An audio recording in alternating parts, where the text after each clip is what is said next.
море видений и тонких грез, на полях, пропитанных озорством и волшебными лунными лучами, некоторые говорят, что там обитают феи. В местах, где царит свобода воображения и воплощаются все чудеса света, некоторые говорят, что там феи пьют свой послеобеденный чай, а затем творят свои магические заклинания. И если вы верите в то, что некоторые говорят, феи могут появиться и околдовать вас, а также воплотить все ваши смелые мечты. А вы верите в фей? А придется поверить, потому что сегодня я феечка нахуй. Рада приветствовать всех на канале Бульбина Долл. Давно не виделись, правда? Я успела ужасно по всем соскучиться. А если вдруг вы видите меня впервые, то я Альбина, и я рада приветствовать всех на канале Бульбина Долл. Как вы понимаете, сегодня у нас очередная распаковка новенькой куклы. И, наконец-то, у меня дошли руки до самой моей любимой категории кукол. Это Барби коллекционные 2000-х годов. Вообще, многие именно из коллекционок 2000-х это какой-то мой незакрытый гештальт. В детстве у меня были настоящие Барби, но именно коллекционки это было что-то недоступное, очень дорогое, и я облизывалась на них в магазинах, в журналах. И очень хотела. И вот потихоньку собираю их во взрослом возрасте. Куклу, которую мы рассмотрим с вами сегодня, я видела в детстве только в каталоге. И я, как сейчас помню, страничку с ним я замусолила, затерла, обслюнтявила, как не знаю кто. Я так ее хотела, все время любовалась. В общем, очень я хотела эту куклу. Ну, а коль я сегодня фея, то не помешает капелька магии. Та-дам! Вот она, Fairy of the Garden, то есть садовая фея, 2000 года выпуска. Приветствуем новенькую! У-у-у! Я желаю каждому из вас, чтобы желанные куклы также появлялись на полке по щелчку пальцев. Садовая фея была выпущена в коллекции «Зачарованный мир фей». Эта коллекция состоит всего из двух кукол, к сожалению. Первой была выпущена в 2000 году «Лесная фея», а наша красотка в 2001. Несмотря на то, что эта кукла досталась мне в далеко не идеальной коробке, у нее нет верхней пластиковой крышки, она у меня уже достаточно долго стояла на полке не распакованной. Знаете, я люблю поставить куклу на самое видное место, сначала порадоваться новинке своей обновки в коробке, видеть ее каждый день на самом видном месте, чтобы аж начало тошнить. И тогда уже распаковывать, что мы сегодня и сделаем. И как бы новая порция счастья, новая куколка распакованная, тошнота без коробки проходит, все замечательно. Вообще коробка у куклы очень красивая. Как я уже говорила, коллекционки 2000-х, мои самые любимые, они не могут быть нелюбимыми, потому что, мне кажется, это те годы, когда Mattel вкладывали душу в каждую куклу, во все, начиная от коробки, заканчивая, я не знаю, обувью и подставкой куклы. Наша садовая фея представлена в розовой коробке, нежно-нежно-розовой, с золотистыми окантовками, как такая золотистая фольга. Сверху надпись «Коллекционное издание», название коллекции кукол «Мир зачарованных фей». Указано, что она вторая в серии. Снизу надпись «Барби коллекционка», сбоку эмблемка Mattel, сзади коробка. Это просто какое-то произведение искусства. Художники маттеловские постарались на славу. Здесь в рамке из цветов небольшая предыстория этой феи, даже не предыстория, текст о феях, его я вам зачитывала частично в самом начале видео, кстати, поэтому повторяться не буду. В общем, очень красивые рисунки цветов, название куклы Fairy of the Garden, то есть садовая фея. Внизу маленькое изображение этой куклы, надпись, что сделано в Китае. Снизу коробки указан год выпуска, 2000, но фактически кукла поступила в продажу в 2001. Конечно, будь у меня коробка идеальной, я бы ее, наверное, еще дольше хранила в коробке, потому что это реально произведение искусства. Посмотрите, какой красивый задник. Тоже зеленый фон, и на зеленом фоне розово-фиолетовые цветы, просто красивейшие, обалденные.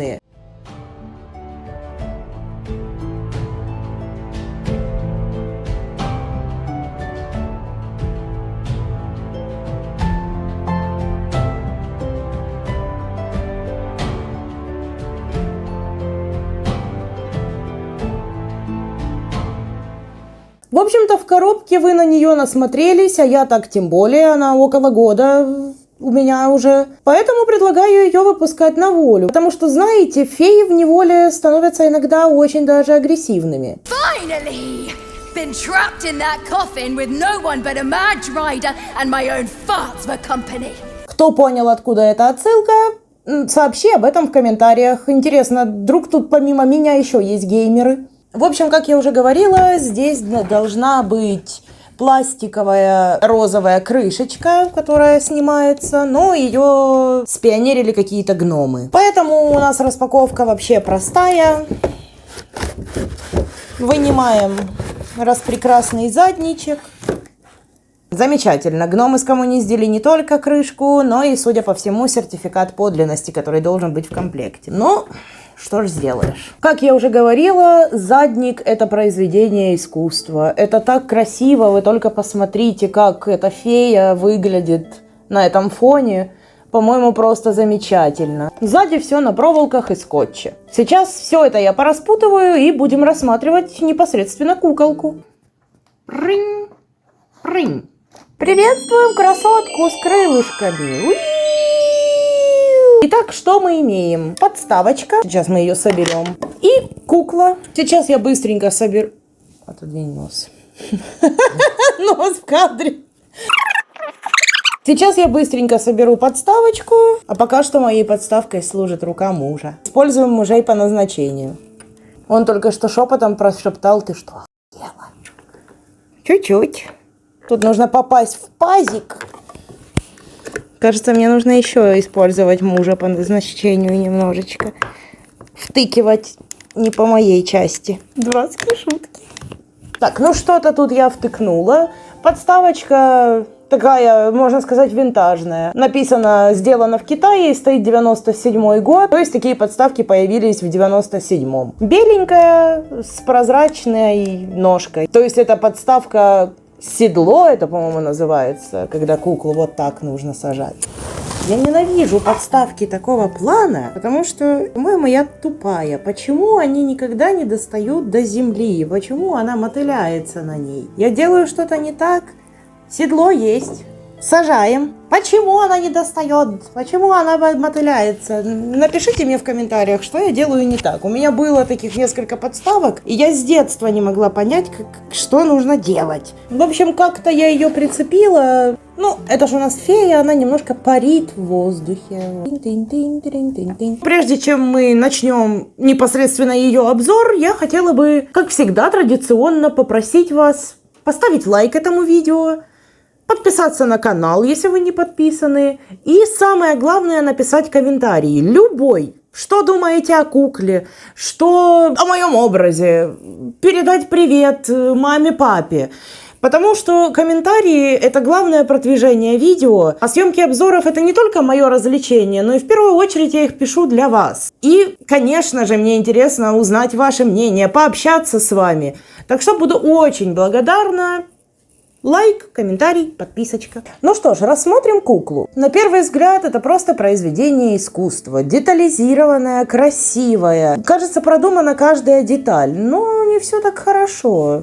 Мотел не был бы мотелом, если бы все было идеально. Но об этом немножко позже. Пройдемся с самого верху. Очень симпатичная прическа. Она была здесь прихвачена резинкой. Но кукле уже почти 24 года, резинка рассохлась. Кстати, несмотря на то, что коробка была без крышки, кукла имеет специфический запах. Пока я ее распаковывала, такой запах старины. 24 года почти как-никак. Контингент ТикТока скажет, что в этом возрасте уже пора на пенсию. Так вот, волосы были прихвачены резинкой. После обзора я, конечно же, верну ей эту Мальвину. Красивые русые волосы. Прошита она 2 цветами. Чуть темнее и светлее оттенки русого. На голове красивейший, как у меня, венок из листьев. Здесь какая-то веточка блестящая. Венок сзади закрепляется зеленой лентой, завязанной в бант. Волосы накручены в аккуратные, красивые локоны. Причем спустя столько времени они все равно смотрятся достаточно хорошо. А у меня он за полчаса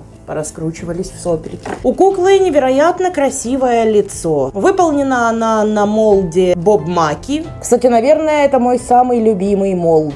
Если бы нужно было выбрать только один, наверное, это был бы именно он. Тонкие русые брови, такие размашистые, уходят вверх. От век до самых бровей розовые тени. На подвижном веке светло-салатовые, переходящие в более такой болотный цвет. Прорисованы реснички, нижние и верхние. Глаза зеленые, очень-очень красивого оттенка. На щеках розовый румянец. Губы накрашены прям по моде 2000-х годов. Обводка темнее самой помады. Помада розовая, обводка более такого кораллового цвета. Вообще мне очень нравится ее макияж, он очень подходит под фейскую тематику, нежный, аккуратный и при этом достаточно яркие губы. От этого она не смотрится блеклой совсем. Акцент на губах — это красиво. Огромной изюминкой этой серии кукол являются эльфийские заостренные ушки. А вы что думали, что я вот это тут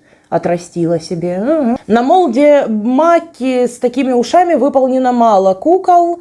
У меня есть Арвен и Галадриэль из «Властелина колец». И вот теперь третья куколка с такими ушами. Это смотрится очень изящно, красиво, фэнтезийно. В общем, как я люблю. На коробке было написано, что феи пьют там послеобеденный чай. Но, судя по ее расслабленному выражению лица, она, по-моему, пила не чай, а собирала какие-то грибочки.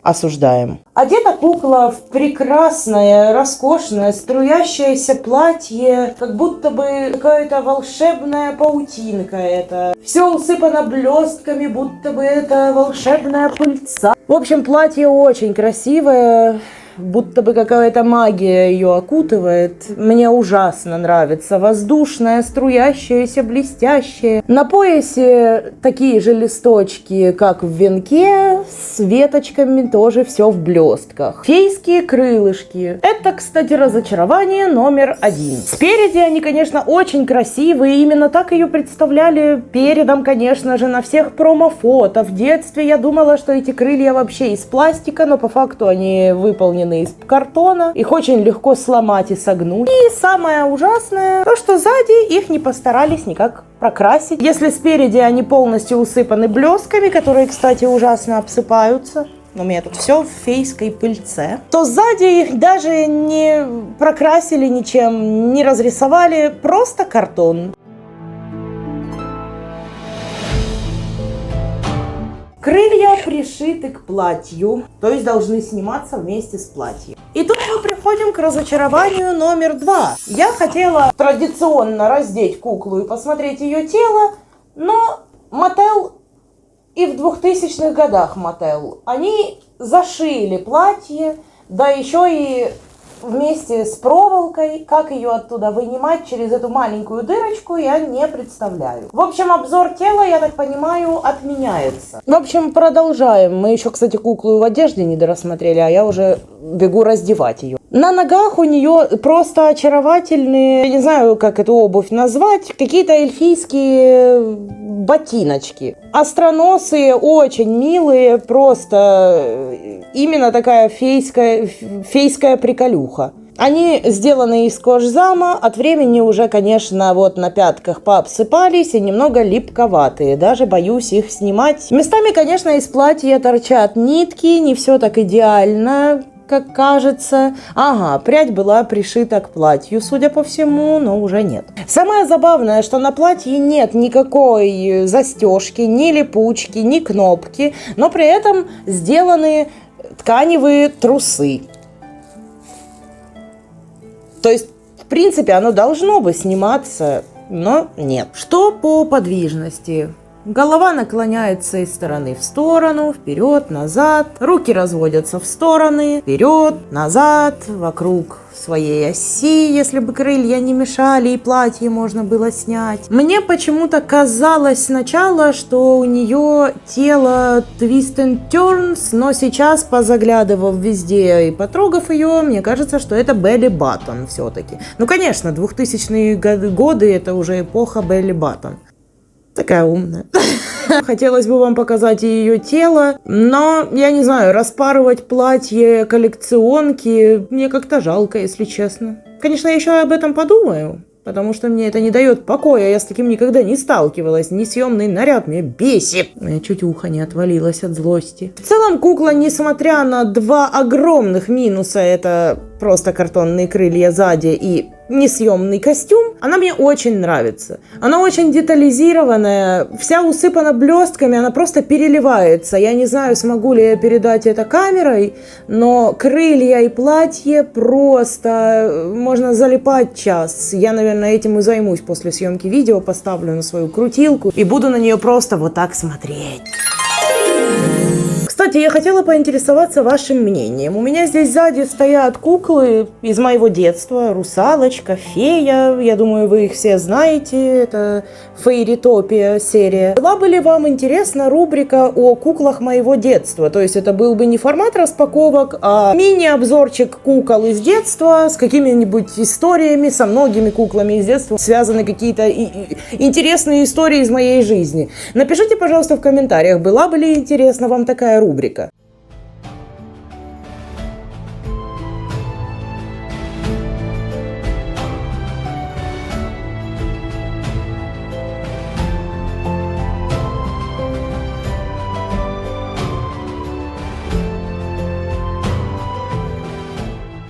В общем, я подумаю, как достать проволоку, не распарывая платье. Соберу ей волосы в первоначальную прическу. И она займет достойное место, почетное в моей коллекции. Я очень рада, потому что, вы знаете, куклы из детства это просто какая-то отдельная категория. И мне, если честно, никак не мешают даже эти два минуса. Ничего, прорвемся. Зато она теперь не на странице того каталога Барби, а в моих руках. Несмотря ни на что, я останусь при мнении, что раньше Mattel делали кукол намного более качественно, чем сейчас. Тем более несъемный костюм, это же не сказать, что это какой-то брак или что-то. Это не брак. Это всего лишь кукла предполагается как коллекционная. Поставили на полку и не переодеваем, а только любуемся. Это ж мне и, как и многим вам, надо все пощупать, переодеть, пересадить, возможно. Но ее я не планирую пересаживать, ее я буду хранить в таком виде, так что вот и платье я распарывать не хочу. Всем огромное спасибо за просмотр, за лайки, за комментарии. Наперед говорю спасибо. Хорошего всем настроения и пусть все-все-все ваши мечты сбываются. Ди-ди-ди-ди.